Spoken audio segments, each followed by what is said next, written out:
what you want, when you want it, where you want it. This is The Mesh. Footcandle Films. Film news and reviews from two guys who really like movies. This episode is brought to you by the Footcandle Film Society. For a schedule of upcoming screenings and membership information, visit the Society's website at www.footcandle.org. Hello, everyone, and welcome to Footcandle Films here on the Mesh.tv podcast network. My name is Alan Jackson. With me is Chris Fry. We are with the Footcandle Film Society and the annual Footcandle Film Festival. Chris, how are you doing today? Doing good.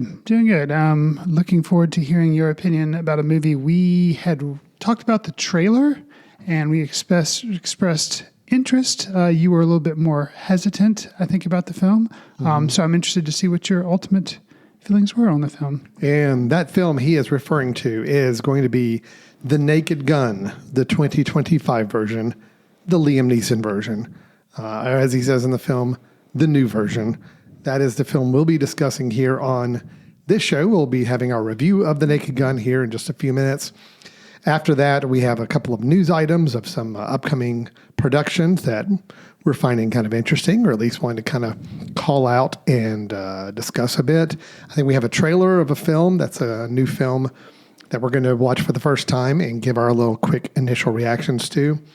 And we will, as mostly usual, we will wrap up the show with a recommendation from Chris Fry here of a film that he recently has caught back up with, and we're going to have a chance to talk about and see what he has to recommend for us today. So, Chris, as usual, are you ready to jump right into this? I don't have any funny Naked Gun thing to say as like a transition. I didn't do my homework. I did not come up with a good one. I'm sure there's plenty of things I could have said here that would have dovetailed nicely into our review, but I got nothing. You have anything? No. Okay, all right. Well, we are the least deadpan comedy people to lead into this film. But anyway, let's check out our review of The Naked Gun. Thanks. Once you kill a man for revenge, there's no going back. A voice in your head sang over and over, "That was awesome." Who are you? Drebin. Detective Frank Drebin. Thanks. Police Squad has always been the elite of the elite. Hi, Daddy. It's me, Frank Jr. Love you. Hey, Dad. Boy, do I miss you.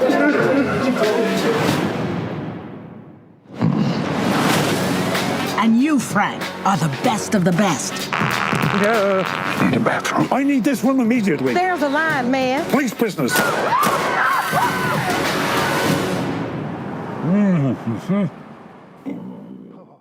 The Naked Gun is a reboot, legacy sequel, or in a term I just learned writing the intro for this podcast episode, a requel.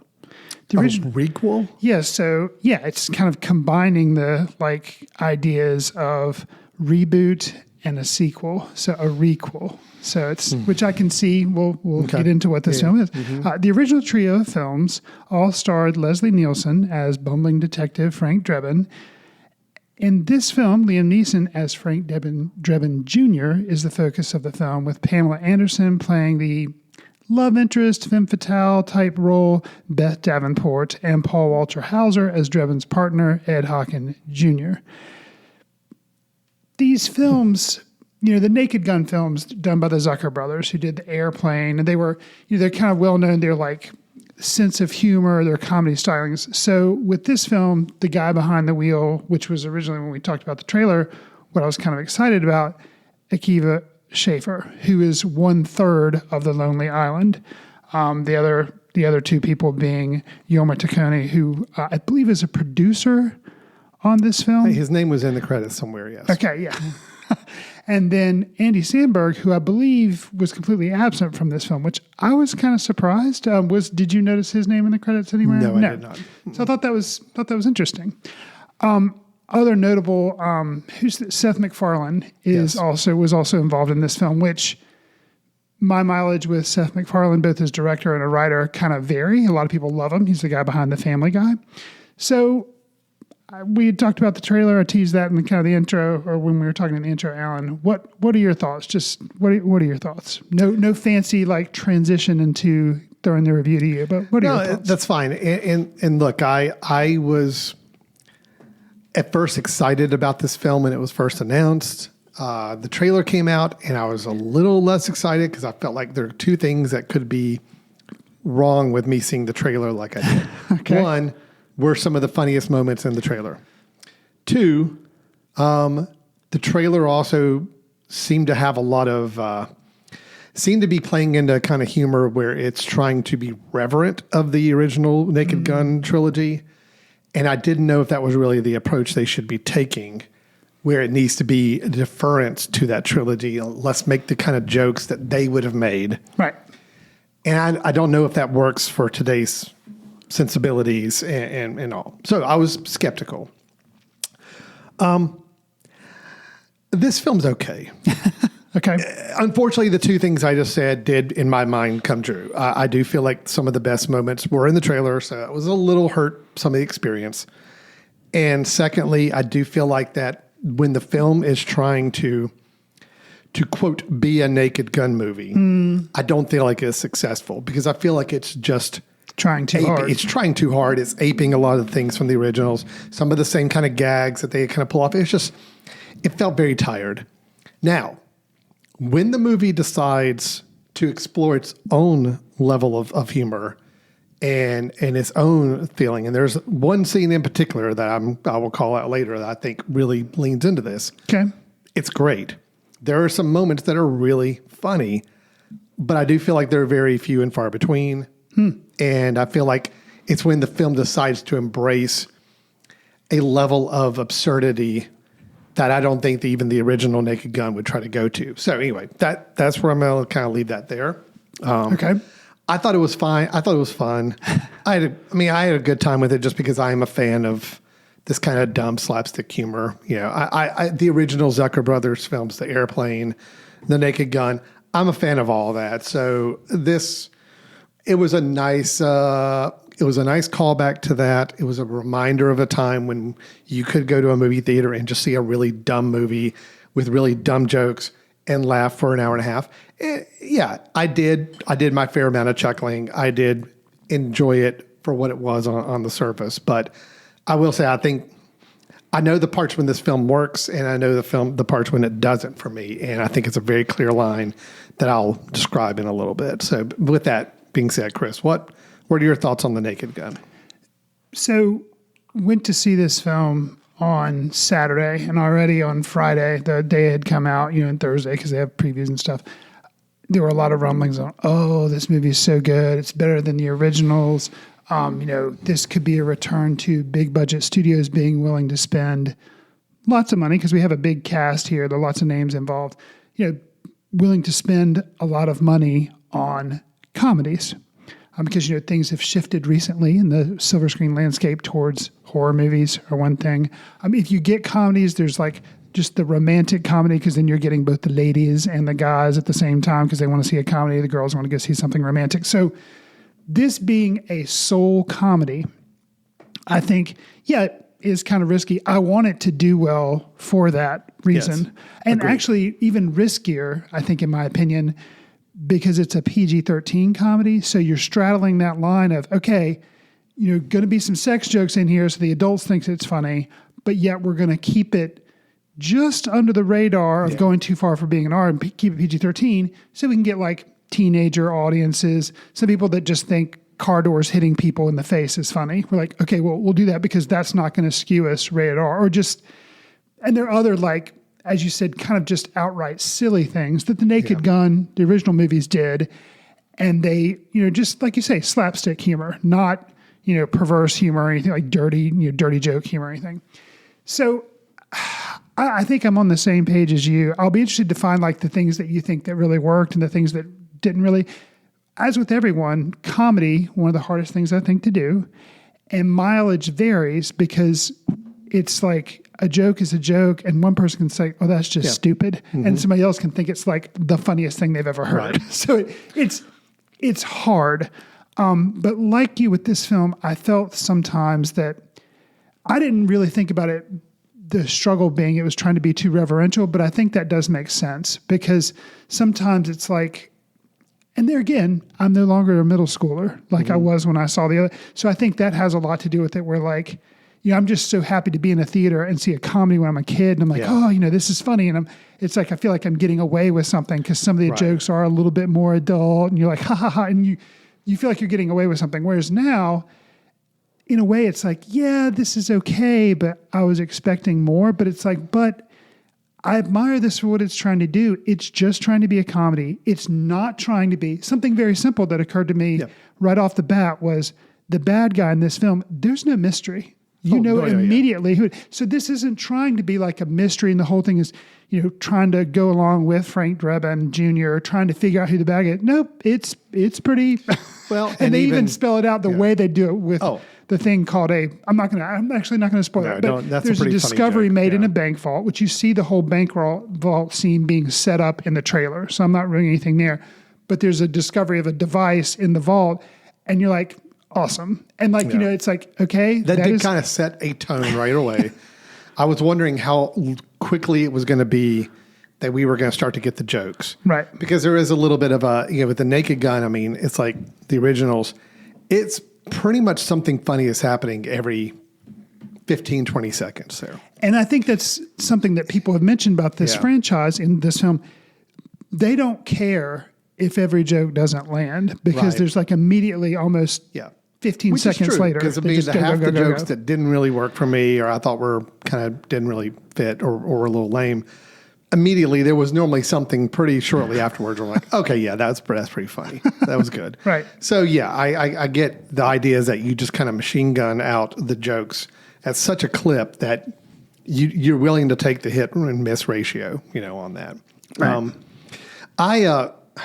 So I want to hear from you. Right. Before what are some things that if you can think of instances, because I have a favorite bit.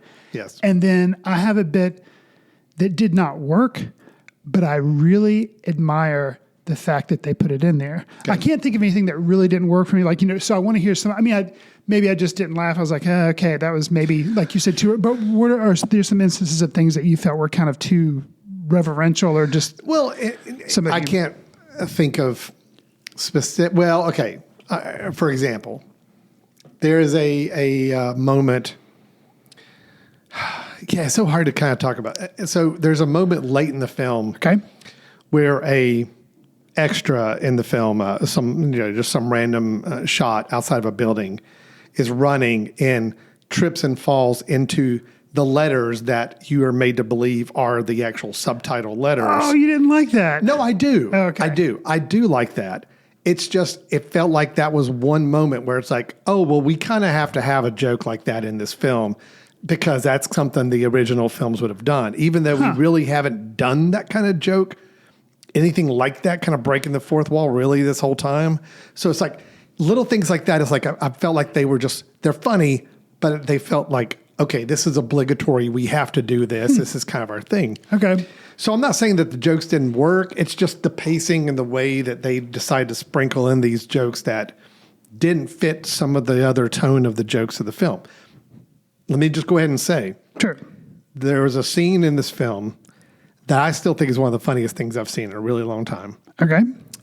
But it's also not what I would have gotten from a Zucker Brothers Naked Gun movie. Okay. Yes, it's what I would have gotten from a Akiva Schaffer Lonely Island type of thing. And that's where I'm like, okay, that is now adding a new level of humor to this franchise. And that's what I think it needed. Okay, so without spoiling, can you... I'm just going to say it's the burgeoning relationship montage that happens between Liam Neeson characters, Frank Drebin Jr. and it's Beth, played by Pamela Anderson. Them going on their little, it's the montage, very similar to how the original. Yeah, I was about to say there was a montage there with Priscilla Presley. Relationship kind of blossoming, but it involves a snowman. Oh, yes. And yes. a whole montage built Okay. around that. Okay. That is one of those scenes where I'm howling laughing. Nobody else in the theater I'm with is laughing. Right. Okay, so this is only to me, and I get it. Maybe I'm more of the audience for that. Gotcha. But that's something I would have expected from looking at other films that Schaefer and his colleagues have been involved with. Right. Pop Star, Hot Rod, even some of the SNL shorts, the digital shorts. I'm like, okay. Notice nobody mentions the one I've recommended on the show, Rescue Rangers. Oh, well, yeah. I still love but it. That's great. To me, that is like, okay, look, I get it. You got to have some of the really dumb Zucker brother humor. And I love that stuff. But it's like, if you're going to do that, kind of just go all in and just do it all the way through. However, I think what works better is to add this whole other layer of humor to it and absurdity and just make it bonkers. And I'm like, that's when the film really was humming for me. So it was a little disappointing after that whole setup, that whole montage. And it lasts like a pretty long time. Oh, yeah. It was like, it was good. And then it ended and it kind of went back to some of the same kind of humor. I'm like, okay, well, that was fun for a few minutes. I kind of wouldn't mind more of that throughout the film. But anyway, so it's hit or misses for me. I mean, I think when the film is just trying to be a, quote, Naked Gun movie, I don't know if everybody involved quite is on that level of really wanting to make that all work. But when they decide to go a little more absurdist or have like really kind of fun with the format, I'm like, then I can tell everybody's getting into it a little bit. Everybody behind the camera is like, yeah, this is good. This is fun. And they're having fun with it. So it just seemed to show on the screen a little bit. So I've got questions. I got comments about the cast. Sure. I want to ask about. Okay, yeah, we'll get to the Go cast. ahead. Let me talk a little bit about the 2 bits I was. So that's interesting. The snowman in the montage. I recognized that it was very callback to. Was it the first film with Priscilla It's Presley? the first one. Okay. Priscilla Presley and Leslie Nielsen have like a That Happy Together is the song. no, that- it's by no, it's not Happy by Together. Herman's Hermits, but it's a song called I'm into something good. Oh yeah, I'm into something. Yeah, there we go. Tells yeah, me yeah. I'm into something good. Yeah. So, Nice. See, Right around the top of the I brain. misdid the song because I wanted to hear Alan sing it. Actually, full disclosure. that was No, it. This time we have a starship. Nothing's going to stop us now. So just So- hilarious. I liked that, and I think that kind of threw up a roadblock to me. Kind of like to you, is like going into this film, I was excited not because it was another Naked Gun movie, but because the people involved, and I wanted more of the Lonely Island type. So I wanted them to take the characters and say, like, here's a new version done with all our sensibilities and humor. So, but oddly enough, once the film started, I was like, no, this is going to be very reverential. And I was kind of okay with it because I was just too. like, okay, I'm okay Yeah. with it. But then when they had that snowman thing, I felt really uneasy because I'm like, well, this is kind of what I expected, but it doesn't really fit here, but it is still really funny. Okay. Exactly. So let me go into, one of my favorite bits was something that I think is more like the Naked Gun movie, the original Naked Gun movies. It's banter done back and forth without one person playing the straight man. And in this time, it's Pamela Anderson as the, and it's Leslie Nielsen, Frank Drebin Jr. is talking about his wife passing away. Yes. And I thought that was amazing. And it's like, she takes it one way. Yeah. He's talking about like a football thing. Genius. And I thought that was really funny. It goes by really quick, but that's very much Naked That was Gun, good. old school. Yes. Okay. So I really thought that was funny. One of my favorite jokes of the movie. The snowman thing. I was kind of torn about. Now here's something, the one I mentioned, or teased, that didn't really work for me just because I'm not as knowledgeable about the subject, but it is so niche that I Is it the admired. TiVo? Yes. Okay, I know what a TiVo is, but see, that's the danger. I know what a TiVo is, but I never had one. But even they doubled down they by went then deep going on it. deep into Buffy the Vampire Slayer. And I'm like, okay, I don't get the references. Yeah. I'm not laughing, but I understand what you're doing. And I admire, it didn't go on as long as the snowman another- montage thing, but yeah. that was like, okay, that's funny. And if I had a little bit more knowledge of the show, I'd probably be like rolling in the That was aisles another laughing. instance where I felt like the film wanted to go a little more of the style of humor I was hoping it was going to go. Right. And that scene, it's so awkward, and that yes, if you don't understand how a TiVo used to work, or you don't know about Buffy, you don't know about Buffy the Vampire Slayer, right. It doesn't hit on all marks. Right. But just the fact that they went there and they spent considerable amount of time. Yes. Even in the next scene, Frank's still holding the TiVo. Right. So it's like there. Yeah. And I admire that. I was like, okay, I can tell that's supposed to be really funny. And for some people, it probably made the movie. No, I thought it was for some hilarious, folks. And I thought it was funny, but I was just like, okay, I really admire that. Even though it didn't totally work for me, I really just the admire fact that he made her sit and wait while he actually started up the TiVo to verify whether the episodes were right. still And there. just his disappointment. Yeah. It's just, yeah. No, That's that great. was another. You're right. That was probably my second favorite scene, just because again, that's a humor. I'm like, look, we've seen the Zucker brothers type of humor. We got it, and I love it. And like you said, when we see that first little bit in the bank, in the safety deposit box, the device comes out. I'm like, okay, I got it. This is the style of comedy we're going for, and I'm okay with it too. So give me an hour and a half of all of this jammed in. Right. And it's just when it gave me those little moments of this like really bizarre humor that like really I thought were a little more modern sensibility humor. I'm like, oh, well, we could have had an hour and a half of this. That would have been really good. So anyway, Right. that's kind of my. It's a little bit of a It's you're Mixed bag. Mixed bag. You got two minds of the whole thing, and I think it just felt like I could tell when the filmmakers are like, "Oh, we have to do kind of a standard Naked Gun joke here." I kind of want to do something funnier, but no, we're just going to do this. We're going to do this because this is what the movie calls for, and this is what we need, type of thing. So I kind of felt that struggle a little bit throughout it. Liam Neeson, what's your thoughts on him as we don't ever see him in comedies. And not that I can remember, not straight comedies. I know he had a really funny scene in one of the Ted movies. A cameo. So he'd done some stuff with Seth MacFarlane Yeah, like before. one scene. And he was really funny, and I can't remember anything else other than like talk show appearances I've seen him be funny. Well, But what are your thoughts he on worked how for he me, works here? and I think he worked for me because he's basically playing against, in a way, playing against type, because you think of, I think even one of the taglines for the film that they've used in some advertising is only one man has the particular set of skills to lead police squad. And it's making light of the Taken movies and stuff. So, yeah, typically this very tough exterior, but I kind of got a sense, even though it was just vocal work, that he did for the Lego movie when he played like good cop, bad cop. right, yeah. So it's like, Do remember okay, he can... We think he can do it. We've heard his voice do it at least. And I thought it was instead of having just a suave police detective, which they could have gone that way and still be bumbling. No, they had him be bumbling, but still this like gruff exterior. So it was a little bit of a difference. It worked. It worked for me. I still am a Leslie Nielsen stan. I will still stay on that's that. fine. Stand on that. But I do think Liam Neeson was pretty good. I think he's at his best in this film during his interior monologues, which that was also a staple of the Naked Gun films. Got you. And he can nail that because he adds a certain gravitas to those where you expect to be hearing these words coming from the Liam Neeson we've been seeing in action movies for the last 20 years.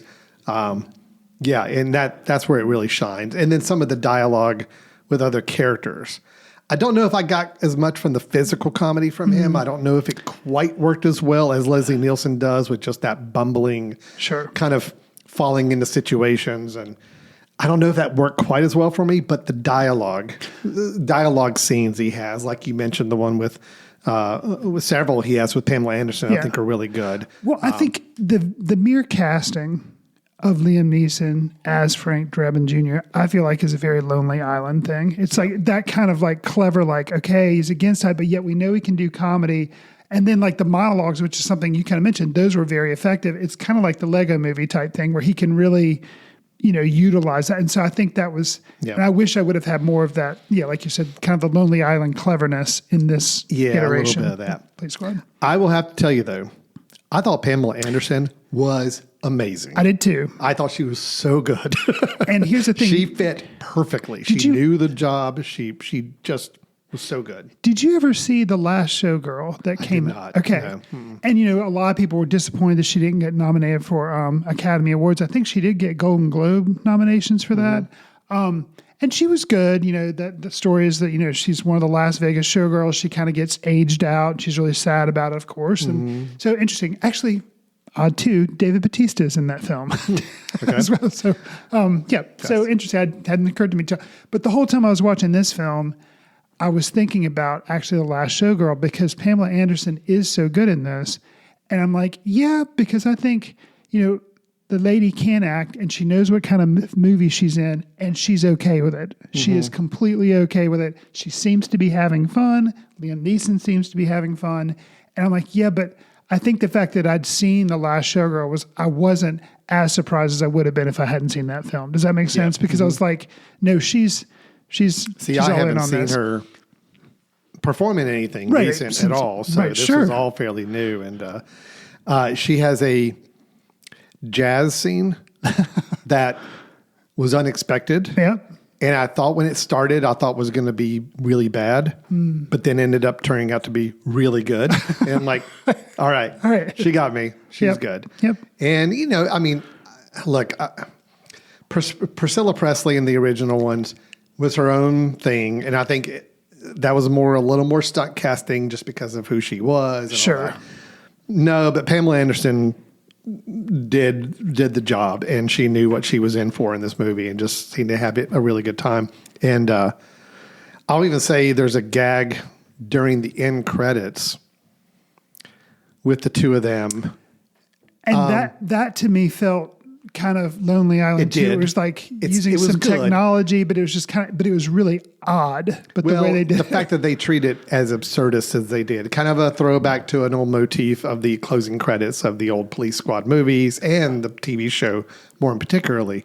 But even Pamela Anderson in that sequence, kind of getting the way she got kind of freaked out and almost a little manic about it. It's like, that was so good. So she was just really impressive in this film. I really liked her a lot. And if I had to say something that I thought good casting, but I was a little disappointed that not better utilized, Paul Walter Hauser. Yeah, same here.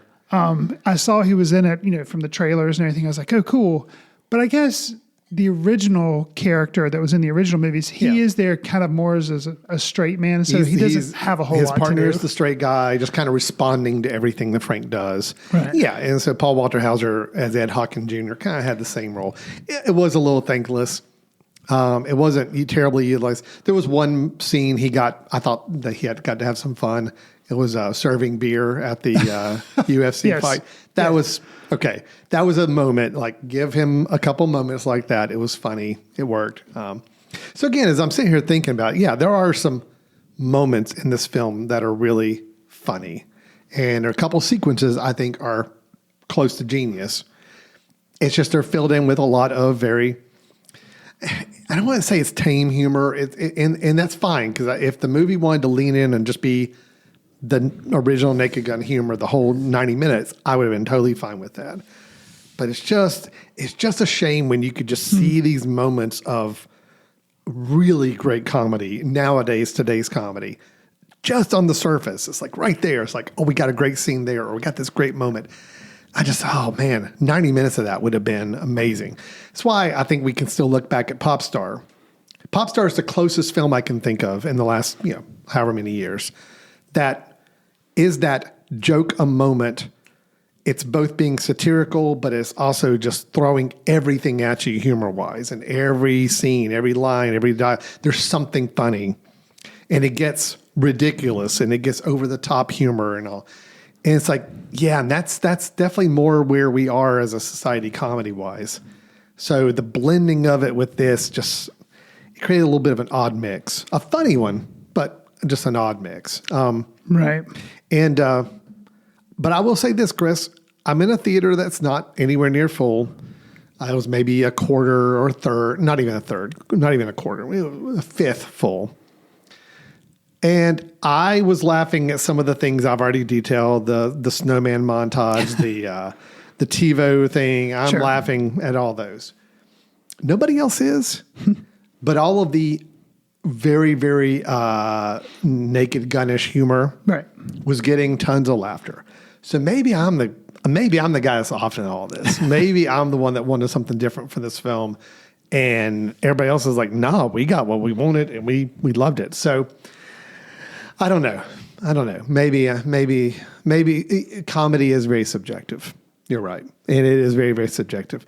I will say this. I think anybody going in looking for some humor will find something funny out of this that they enjoy and probably have a good time with. But I think there was a chance for greatness. It wasn't there, but it's okay. What we got was not bad. So yeah, and with the rumblings, I mentioned kind of how people say, oh, maybe this is big studios maybe are going to be, if this movie does well, maybe big studios are going to be willing to bankroll, some big budget comedies. Be happy with that. Sure. Yeah. I mean, that'd be cool. I like comedy. So yeah, maybe this will help them do that. So can I just call out a couple quick moments? Because again, I want everybody to understand I did have fun with this film and I do think there are a lot of really funny moments. Sure. Chief Davis, played by CCH Pounder, her husband, I forget his name, but does not have any speaking parts in the film. He sleeps the entire time. And he's because he's prepping for a really big speech he's got to give the next day. I just thought it was a funny little ongoing gag, and even kind of showed up at the end of the film, which is still great. I think Danny Houston, who plays our villain, we've seen him in a lot of villain movies. And just like, I saw him and I was like, okay, so he's the big bad. I'm like, awesome, because he can do it, and he has fun being the big bad. He does. He gets to poke fun of himself as the villain. Yeah. There's an ending scene that just has to do with a fight between him and Drebin. Right. I thought was really funny, just the way it kind of devolved the way it did. Sure. So just good, funny moments. Unfortunately, I do think there's a couple really funny moments that are in the trailer that I wish I hadn't seen. Sure. Think about how effective that opening would have been if you had not seen the bank heist opening in the trailer. Right.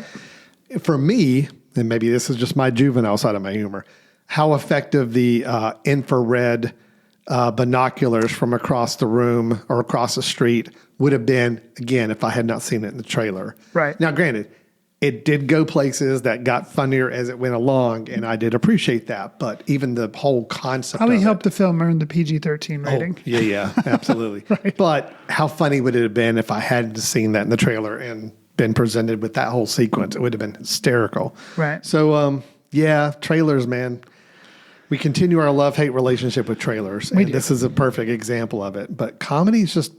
I think comedic trailers are some of the toughest ones because you like to get excited, but yet the jokes, whereas normally if they just really reveal some plot things, it's not that big of a deal because you don't know how they got there. But the joke, it's like, no, it's a joke. And now the joke is ruined. So. I think, honestly, for a movie like this, the trailers, they ought to cut a completely original trailer for the movie with its own 2 minutes worth of jokes that are not jokes you see in the movie or are not scenes from the movie, but set up the film, give you the sense of the kind of humor you're going to get and all that. But that way you go into the movie fresh and it's all new. That's what I think they ought to do. I mean, this movie was only an hour, 25 minutes. Surely they could have made another 2 minutes worth to just use for a trailer and make a good trailer out of it. So we often harp on length on films. I thought this film was, 85 minutes. It was tidy. And I think comedy, 85 minutes. Yeah, it's good. Good job. So, on the flip side, one thing that was in the trailer that actually had me worried about the film, I'll just say it has to do with Frank Drebin, body cam footage, watching him eat food and then have upset stomach and trying to find a restroom facility for that. Right. I remember seeing that in the trailer and it's like, don't know if I'm digging this. This is not really what I want from this movie. Okay. However, how it was used in the actual movie during an interrogation scene and just the fact that having to scan through all of that footage and the way Frank was reacting and feeling very down on himself for some of the choices he made during that footage. All right, that saved it. I'm like, all right, that made it, that elevated it. The joke was still there, which you saw in the trailer, but they took it and then integrated it into a larger piece and it worked. And it was still unique to see. Yeah. Agreed. That I wish, they could do that more often or something. Yeah. So overall, I know I'm positive on it. I'm very critical on comedies. Sure. And I wish this could have been more. I wish this could have gone deeper and further like it did in some select scenes. But I think the elements are all there. I think overall it was good. I did have a good time with it. Okay. It's fine. Awesome. Yeah. And you're, Yeah, I think I'm on the same page. Yeah. So, oh, one last thing I just thought of. Okay. All of the bad, evil millionaires group, whatever, trying to leave on motorcycles. Also very funny. also very funny. Yep. Okay. See, I'm like remembering all these There you things go. now. There's a lot there. That's funny. Okay. It's type of film, too, where I could see maybe a second viewing Yeah. without expectations, of course, the burden of them. Yeah, it may More kind that of you're elevate. anticipating scenes Right. as opposed to wondering what the next scene is going to be. So that would be a fun viewing, I think, of this. Yeah. Okay. Well, thank you for making another Naked Gun movie, guys. That was good. And if you didn't disrespect the honor of the previous ones, I don't think you did anything to lower my estimation of those. You started to take it into some new directions, which I appreciated the glimpses of that we got. So, all right. Well, let's wrap up this review then, Chris. Let's take a quick break. We come back. We got some movie news, a trailer to share, and Chris's recommendation of a film to check out. You're listening to Foot Candle Films. We'll be right back. Want to discover great podcasts or maybe even start one of your own? Welcome to The Mesh, Western North Carolina's podcast network built for creators and listeners alike. From local sports and business to comedy and culture, The Mesh is home to unique voices and fresh perspectives. Do you have something you want to say? The Mesh can help you bring your podcast to life with the tools, support, and platform you need to be heard. Check us out at themesh.tv, where great podcasts live and new ones are born. Welcome back to Foot Candle Films here on the Mesh.tv podcast network. We had our review of the 2025, I almost said 1995. That was a huge throwback. 2025 version of The Naked Gun, which we both came away with as positive feelings and having a good time with it overall. Let me rattle off a couple of news items, Chris, that I found interesting. Okay. News is a little sparse these days. We talked about that the last couple of weeks. It just seems like we're in kind of that weird period where, you know, we're waiting for the big acclaimed films to start being released this winter. You know, we've heard all the news about them. We kind of know what films to expect. So there's not really anything new to report news-wise on those. We're just waiting for trailers or waiting for, you know, those films to come out. Sure. And so we're kind of, and plus we're at the end of the summer season, so you don't want your news to get lost out there. So the news is a little sparse. But let me give you two items I just found to be interesting and kind of anxious to hear your thoughts. Okay. Plus it gives me a chance to say this director's name, which I always have a hard time with. Oh. So it gives us more practice. I get to work on his name a little bit more. Okay. Denis Villeneuve. No, that one, we've already talked about the whole James Bond thing. That's done. No other news there. They have not cast a James Bond yet. But believe me, you will hear it, not necessarily first, because there's a lot of other places that are going to break the news quicker than we will. But you will definitely hear it probably within a week of that announcement. We will talk about it. We will talk about it on this episode. Got you. Okay. Please don't let it be Spider-Man guy. That's his name, Tom Holland. Okay. I do not want Tom Holland to be James Bond. Okay. More on that later. Okay. Luca Guadagnino.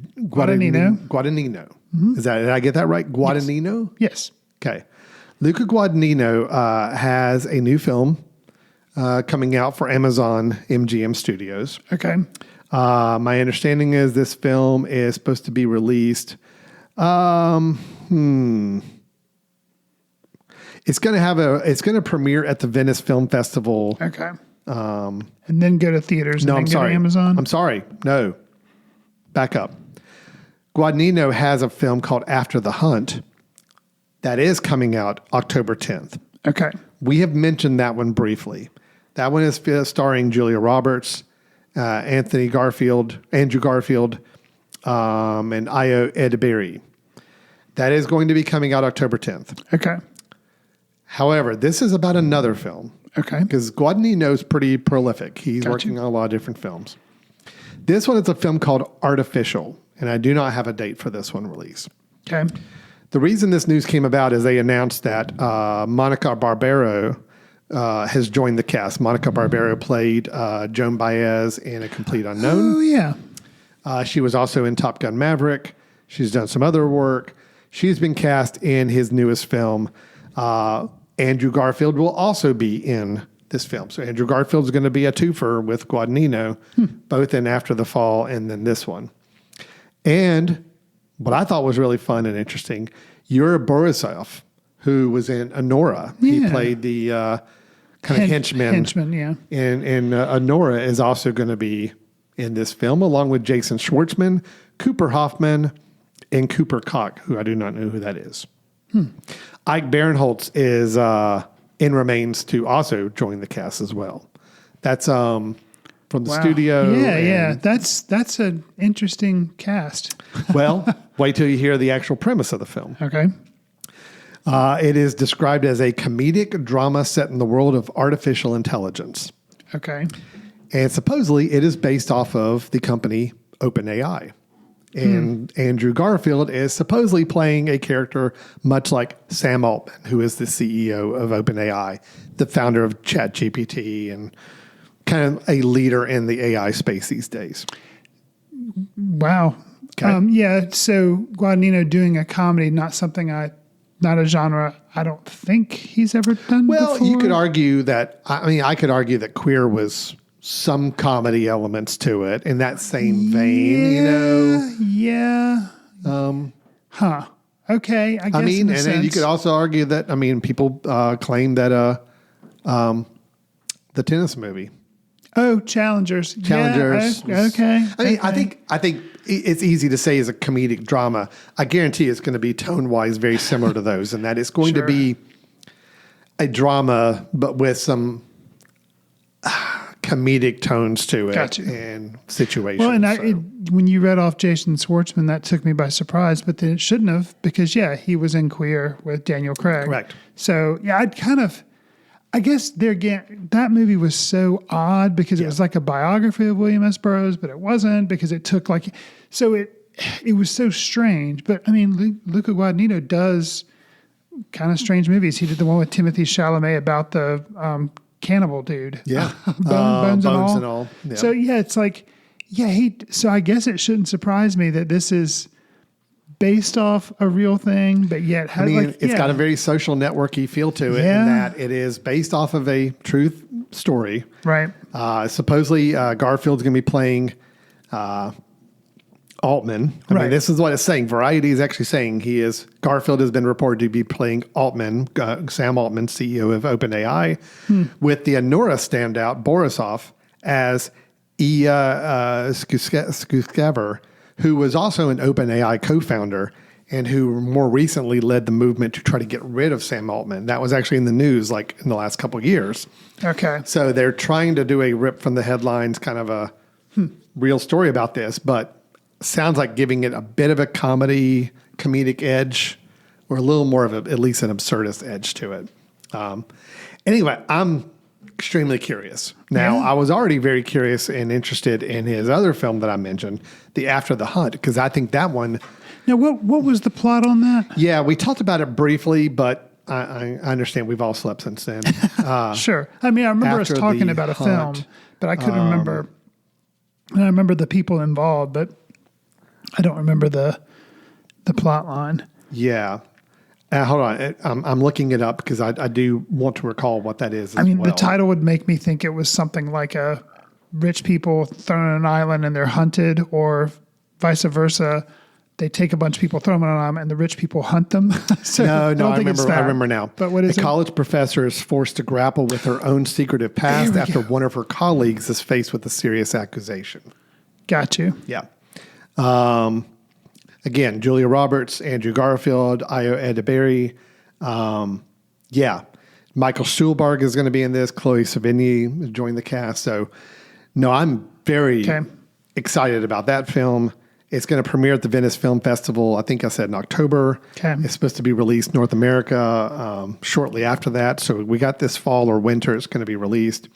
So I would imagine Artificial, his next film, will be a next year film at this point because they're just now finishing casting on it. So anyway, a lot going on with Guadagnino, and I'm here all for it. Queer did not work for me as well as his other films, but I'm a huge fan of Challengers. I'm a big fan of Bones and All. Never seen Call Me by Your Name, which I know that was his first big film to get a lot of attention. I really need to go back and check that one out. But no, I'm excited about both these films coming out. Okay. Yeah. Right. I never think about, but I guess I need to start thinking about paying more attention to him as a director. And like when I hear of him, get really excited about it because, looking back, I guess probably the least interesting to me was his very first one, Call Me by Your Name, whereas he's only gotten more interesting because, Challengers was interesting. Bones and all just still so good. I'm gonna be a Challenger fighter for a long time. You're already a big tennis fan, so I can see how. That movie just worked really well. Also, didn't he do a remake of Suspiria? Yes. I never saw that either. I saw that. It was interesting. Okay. Yeah. So the guy's got some range. He's doing a variety of things. More range than I think I give him credit for because he's kind of like one of those directors that I forget about, and then you hear about it, and you're like, oh yeah, that's that guy.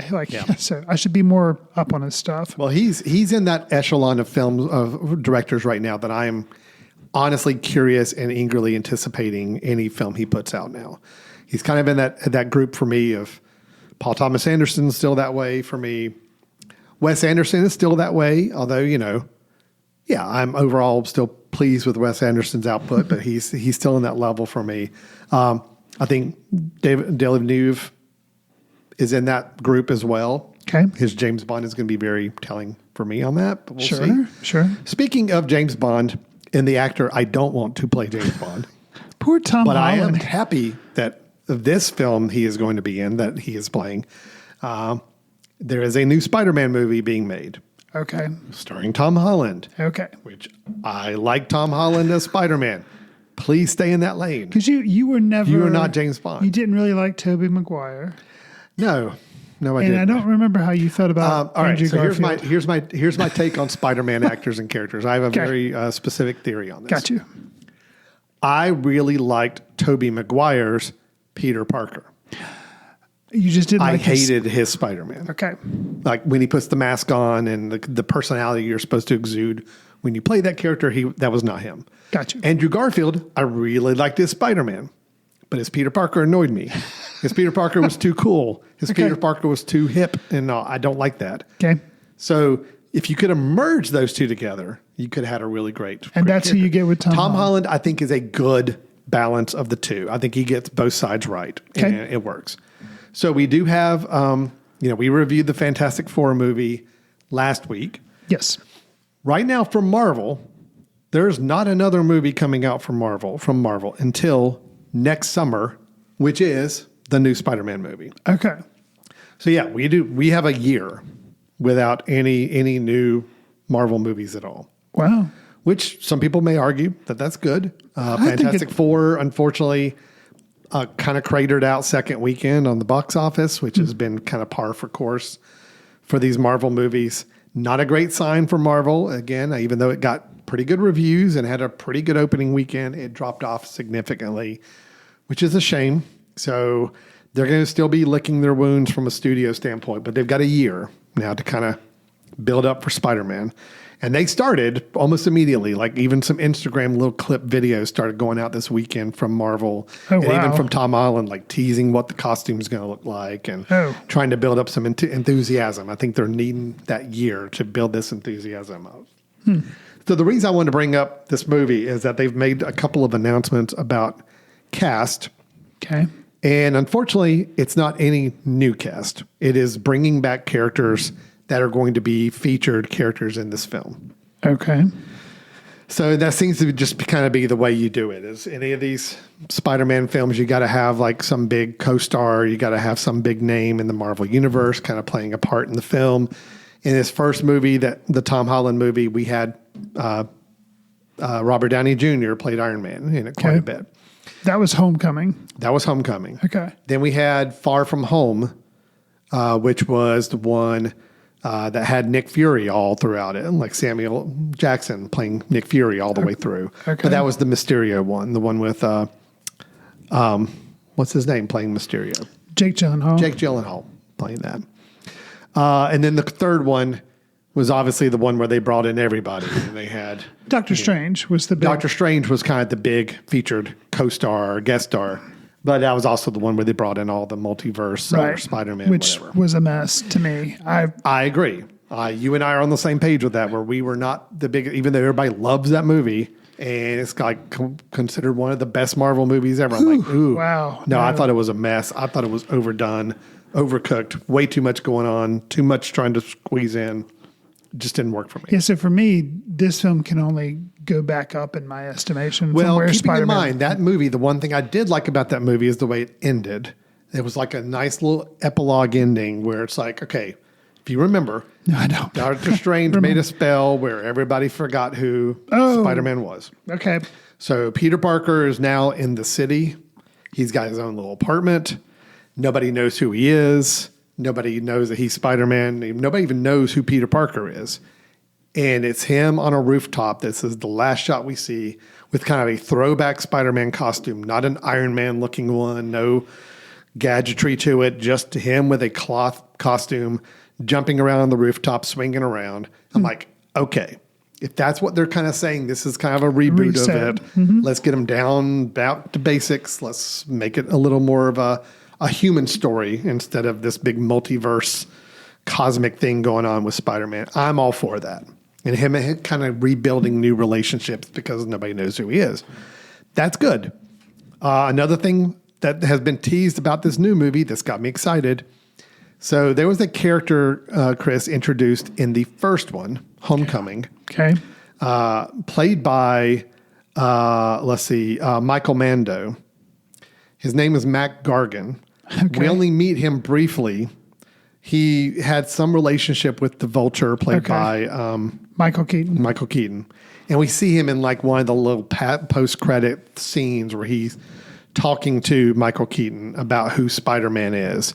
And Michael Keaton or Adrian Toomes, his character is like, oh, I don't know who Spider-Man is. He does, but he didn't want to let on because he wants to keep that close to the vest. But Michael Mando is basically playing Mac Gargan, who in the comics is the Scorpion. Okay. And even Mando has a tattoo on his neck of a scorpion. So you're kind of like, you know what the deal is. So he has been cast. I'm assuming, I don't know if he will be the villain or a villain or what in the new Spider-Man movie. I'm like, okay, that's a very more grounded villain. Right. I like it a little more street level. Could be good. Then they also announced 2 guest stars that will be in the movie. One, we have the Punisher, and that is, I forget the actor's name who plays the Punisher in all the Marvel stuff right now. That is, shoot. It's not the guy who's on the bear as the brother It who is. died, is it? It is. Yes. Okay. It is the brother on the bear. And I'm having a hard time. Barenthal. Oh, yeah, John Barenthal. Yeah. John Barenthal will be returning as Frank Castle, the Punisher, in this movie. Also, Mark Ruffalo will be in this movie. Whether he will just be playing Bruce Banner or he will be playing the Hulk or what, I don't know. But those two are last time confirmed. we saw him was Ragnarok. No, because no, we saw him he's in been the since Avengers then. movies and He stuff. was in the Avengers movies. He was in She-Hulk, Okay, I didn't see that. the TV show She-Hulk. Okay. Was he in anything past that? So has he been in any movies past Endgame? Or was he only in She-Hulk and that's it? Not that I can remember. Okay. He might have been, but I don't remember. Okay. I was just So anyway, those 2 are now in this movie. This movie is being directed by Destin Daniel Cretton, who did not do any of the previous 3 movies. He did the Shang-Chi movie. I can't remember if he did anything else in the Marvel Universe, but yeah, he did Shang-Chi. What else did he do? Short Term 12, which I was a Yes, big fan of I Short was Term too. 12. But he's one of those kind of cool art indie directors who got sucked into the Marvel Universe and is now making Marvel movies. But it's okay. Shang-Chi was good. Yeah, I thought it was fine. I'm looking forward to it being a different person directing these films because I do think I'm curious. I know very, very, very little about the Punisher other than the logo that means he that, likes to shoot things. and that the logo is like a skull and he has like a, Yeah. so like that I'm aware, like vaguely aware of. But I'm interested to see how that integrates in with Spider-Man, who doesn't. Well, I'm interested to see somebody with my expertise in the field Okay. can tell you it's a good pairing. Is it? Yes, because what happens is typically what happens when these two Had they been combined- paired in the comics? I assume? yes. Yeah. Okay. And the idea is that Spider-Man is all good and wants to help people and wants to save people and wants to, but yet the Punisher is if somebody's bad, punish.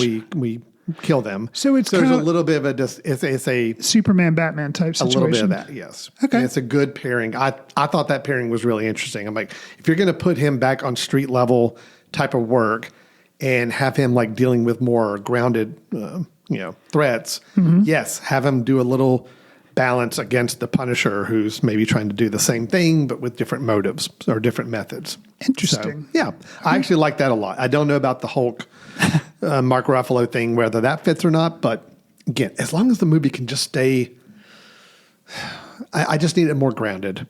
I don't need Spider-Man going into space. I don't need him dealing with a multiverse. I don't need there to be spells and stuff. I just show him being a human being, Right. putting on a Spider-Man costume, going out and fighting crime, and if he's trying to win back MJ or his friend along the way, great. Let's do that. But just that's a movie. You got a movie right there. Throw the Scorpion in there as the bad guy. Give Michael Mondo a chance to shine. Let's do this. And something tells me they're going to screw it up. I mean, I just feel like it's going to get screwed up. But I'm hopeful. There you I go. am very hopeful right now. We have a year though. I think July 31st is the release date for it. So we got quite a ways. So it will be that, and then it will be an Avengers movie in next December. Gotcha. That's the two movies next year.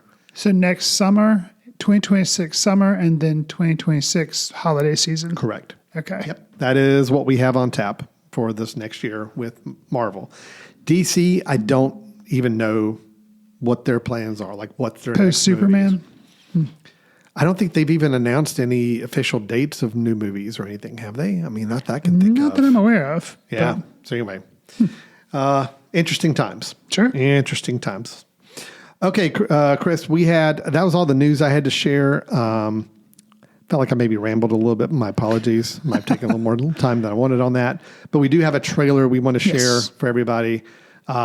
This is a trailer you just made me aware of. I have not had a chance to see it yet. You haven't seen it yet. I have not seen it either. We talked about Richard Linklater a couple months ago about his film that he has coming to Netflix, which is kind of it's a French film that is very much a ode to is it Jean-Luc Godard's Yes. film Breathless. Breathless. That's it. That was the one. And we showed a little teaser of that. Very unique for Linklater. Kind of looked like an interesting film. Supposedly got a lot of acclaim at some of the festivals it played at. So we'll be seeing that soon. I don't know. Is that coming out this winter? I think so. I think it's kind of an Oscar season type thing. So yeah, November, December. Now I don't know if that's when it'll play in theaters and it'll release later on Netflix. Not sure. Yeah. But yes. But in the meantime, we also have another Linklater film that I don't know that released down in this. Well, actually, October. Okay. Like it's coming up in a couple months. Okay. So it sounds like we're going to have this film, and then the French film will be maybe late in the year or early next year. I don't know. Interesting. But this one is being released by Sony Pictures Classics in theaters. It is titled Blue Moon. It's a songwriter drama pairing Richard Linklater with actor Ethan Hawke for the 9th time they've worked together. I mean, I knew they'd worked together a lot, but even 9 times sounds 9 more than I would have times. guessed. Wow. Lots of times. Yeah. Blue Moon's profiling the final days of Lorenz Hart, played by Ethan Hawke, part of the hit songwriting team Rodgers and Hart. Now, I'm not terribly versed on any of these guys. Neither am I. This is, I think, having to do with the play Oklahoma. I think the two of them wrote music for the play Oklahoma because the film is set primarily in Sardi's restaurant on March 31st, 1943, the opening night of Oklahoma, which marked Rodgers' first collaboration with Oscar Hammerstein II as Hart's replacement. Oh, interesting. So Rogers and Hammerstein is the pairing That's the one we all yeah, know. yeah. But actually beforehand, it looks like there was a pairing of Rogers and Hart.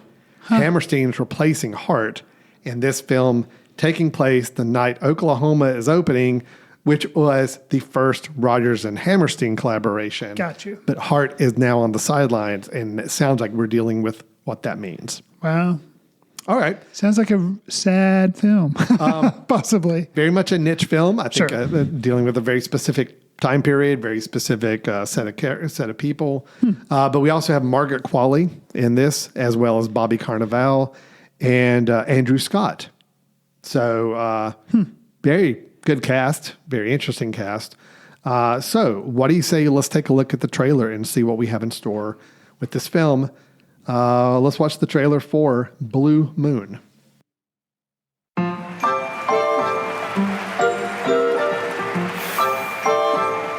I need a drink. Big smile.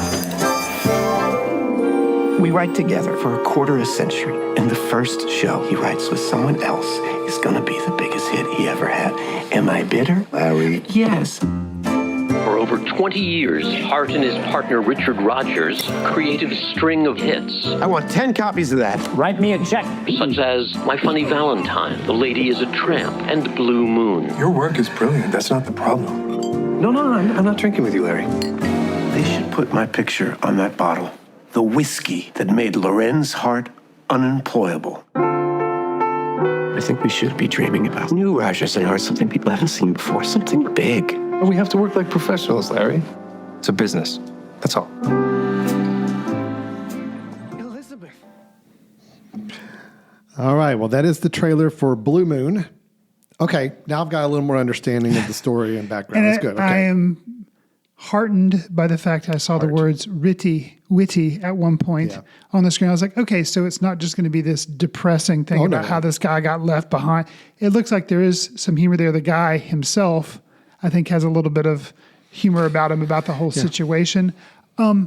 Curious. Mm-hmm. I am interested to see it.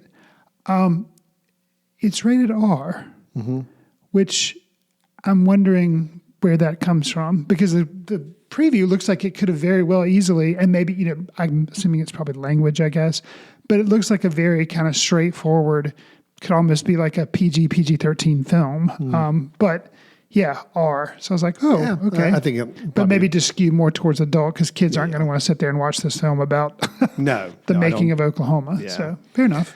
I don't know. It looks like a chance to give Ethan Hawke just room to just go crazy with a character. So. Right. And he does seem to be doing a really good job. Yeah, I wonder if this could get him.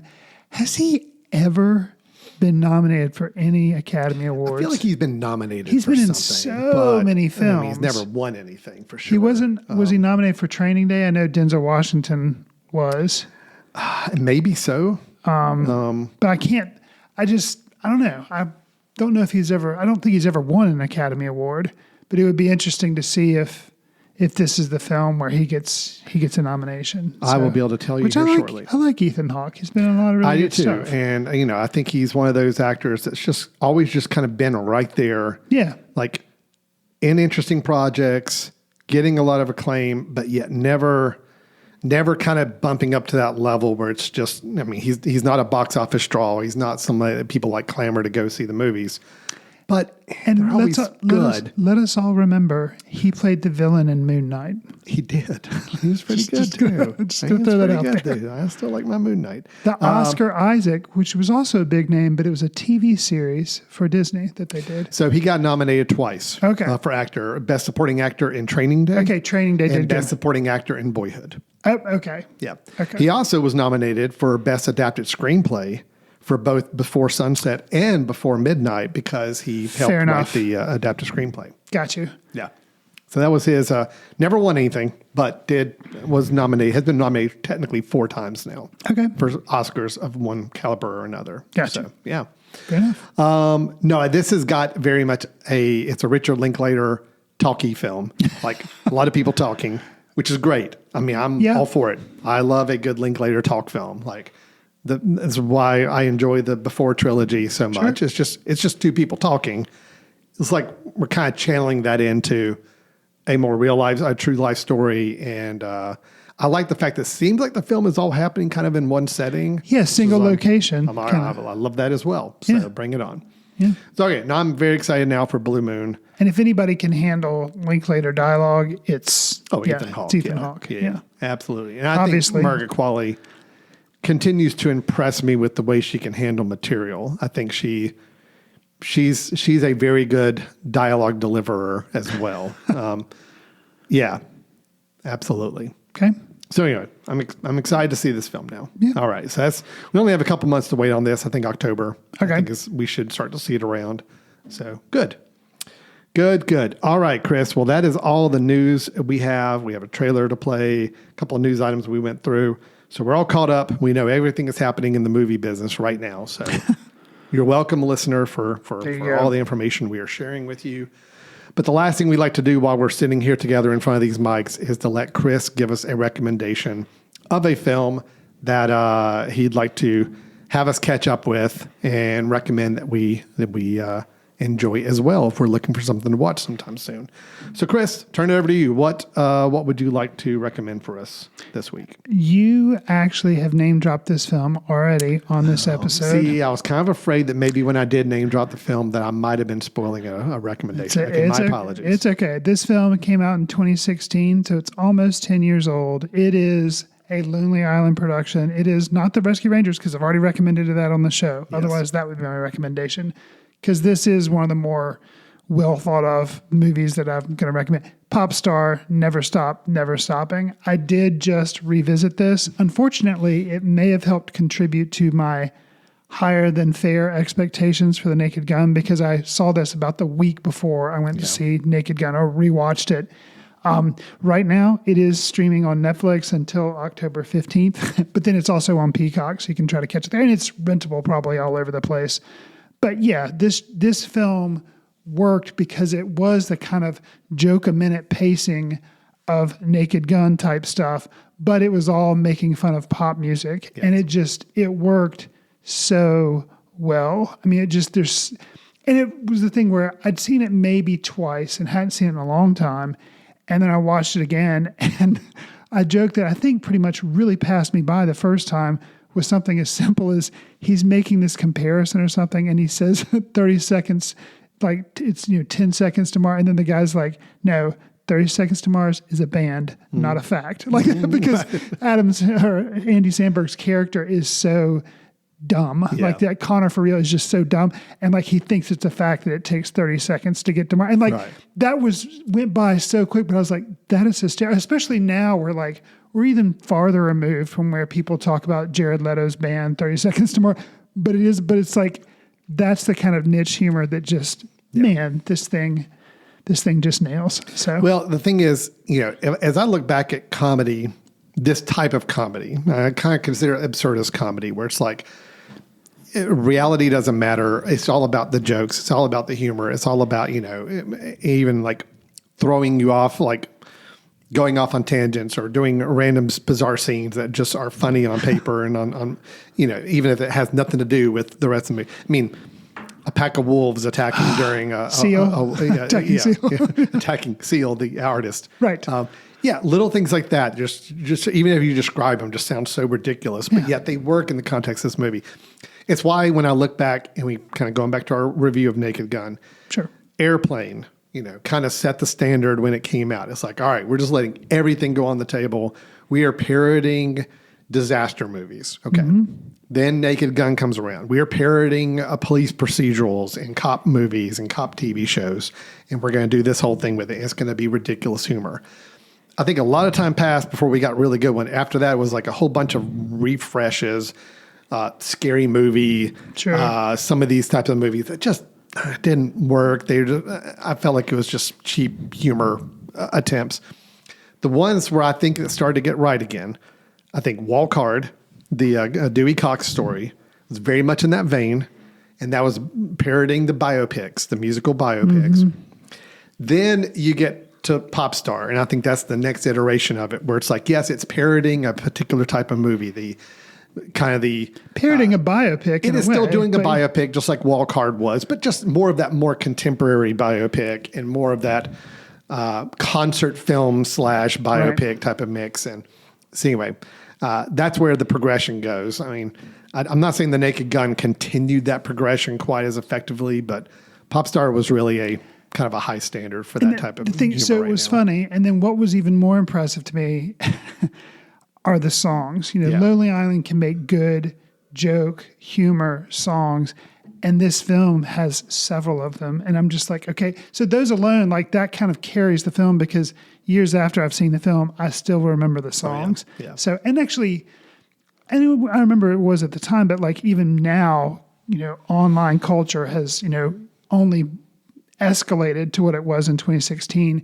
There's this whole like being present online and commentary in the film that even makes it more relevant today. So it's like, it could be this film just came out a year ago, but no, it came out in 2016. So highly recommend Popstar. That's a good recommendation. Very, very good. I echo that one and agree wholeheartedly. So, all right, Chris. Well, I think that's going to do it for today.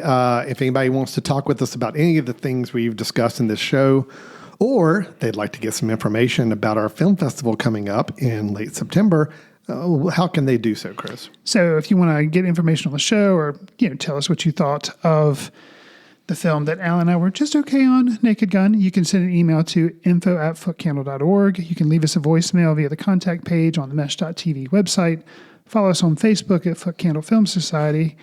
Follow us on Instagram, Threads, Blue Sky, Twitter at Foot Candle Film. We're also on Letterboxd, where we try to track what we're seeing and leave quick takes. Do us a favor. If you like the show, consider giving us a star rating, write a review, or share with friends or whatever service you receive your favorite podcast on, because it'll help us reach new listeners. The Foot Candle Film Festival, this year's edition, coming up September 19th through the 28th. It's going to be a good one. If you want to find out more information about that, simply go to footcandlefilmfestival.com. We've got up a schedule. You can buy tickets there. It's gonna be a good one. Yeah. All right. Well, lots going on. Hope to see you in late September here in Western North Carolina for our film festival. And otherwise, we will look forward to talking with everybody next week when we get back together. Thanks, everybody. Talk to you soon. See you in the ticket line. Watch films in the company of like-minded people in the dark. Watch films in the underground. We won't let anyone know where you are. The films that don't make it to Carmike at the mall, or ones that were famous when Grandpa would watch films out of the reverence of the heritage of an art. Watch films through the courtesy of Foot Candle Film Society. Special thanks to Carpal Tuller for the show theme music. For more about Carpal Tuller, visit www.carpaltuller.com.